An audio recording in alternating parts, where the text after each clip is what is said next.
एक पहाड़ी के नीचे रामगढ़ नाम का एक गांव था।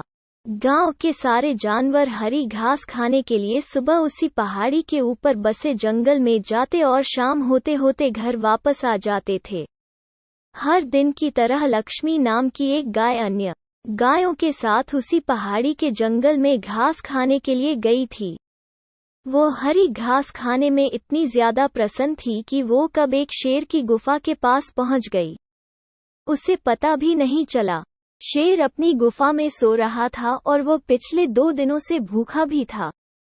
जैसे ही लक्ष्मी शेर की गुफा के पास पहुंची, गाय की खुशबू से शेर की नींद खुल गई। वो शेर धीरे धीरे गुफा से बाहर आया और गुफा के बाहर गाय देखकर खुश हो गया। शेर ने मन ही मन सोचा कि आज उसकी 2 दिनों की भूख मिट जाएगी। वो इस तंदुरुस्त गाय का ताज़ा मांस खाएगा और यह सोचकर उसने एक तेज दहाड़ लगाई। लक्ष्मी शेर की दहाड़ सुनकर डर जाती है। जब वो अपने आसपास देखती है तो वहां दूर दूर तक उसको कोई भी दूसरी गाय नहीं दिखी।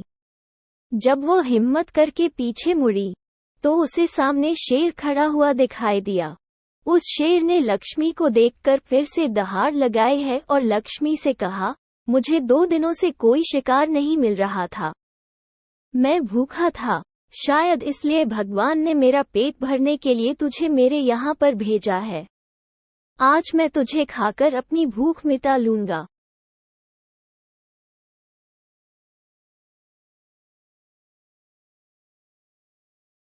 शेर की बात सुनकर लक्ष्मी डर जाती है। वो रोते हुए शेर से कहती है, मुझे जाने दो, मुझे मत खाओ।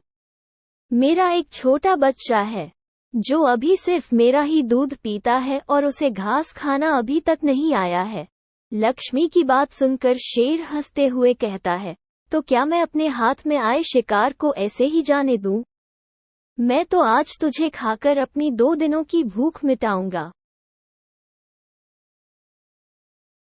शेर के ऐसा कहने पर लक्ष्मी उसके सामने रोने लगी और विनती करते हुए कहती है कि आज मुझे जाने दो। मैं आज अपने बछड़े को आखिरी बार दूध पिला दूंगी और उसे बहुत सारा प्यारा करके कल सुबह होते ही तुम्हारे पास आ जाऊंगी। फिर तुम मुझे खा लेना और अपना भूखा पेट भर लेना। शेर लक्ष्मी की यह बात मान जाता है और धमकी देते हुए कहता है कि अगर कल तू नहीं आई तो मैं तेरे गांव आऊंगा, फिर तुझे और तेरे बेटे दोनों को खा जाऊंगा। लक्ष्मी शेर की यह बात सुनकर खुश हो जाती है और शेर को अपना वचन देकर गांव वापस चली जाती है।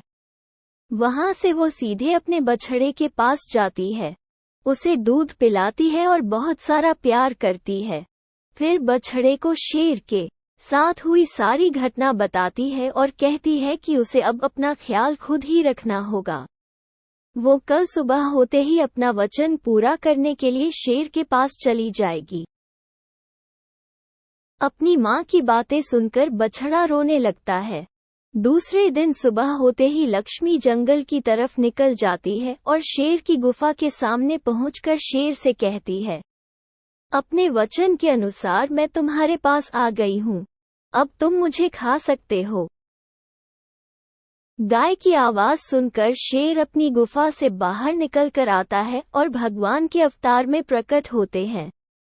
वो लक्ष्मी से कहते हैं, मैं तो बस तुम्हारी परीक्षा ले रहा था, तुम अपने वचन की पक्की हो। मैं इससे बहुत प्रसन्न हुआ। तुम अब अपने घर और बछड़े के पास वापस जा सकती हो। इसके बाद वे उस गाय को गौ माता होने का वरदान भी देते हैं और उसी दिन के बाद से सभी गायों को गौ माता कहना शुरू कर देते हैं। कहानी से सीख हमें जान की बाजी लगाते हुए भी अपने दिए हुए वचन को पूरा करना चाहिए। यही हमारे दृढ़ व्यक्तित्व को दर्शाता है।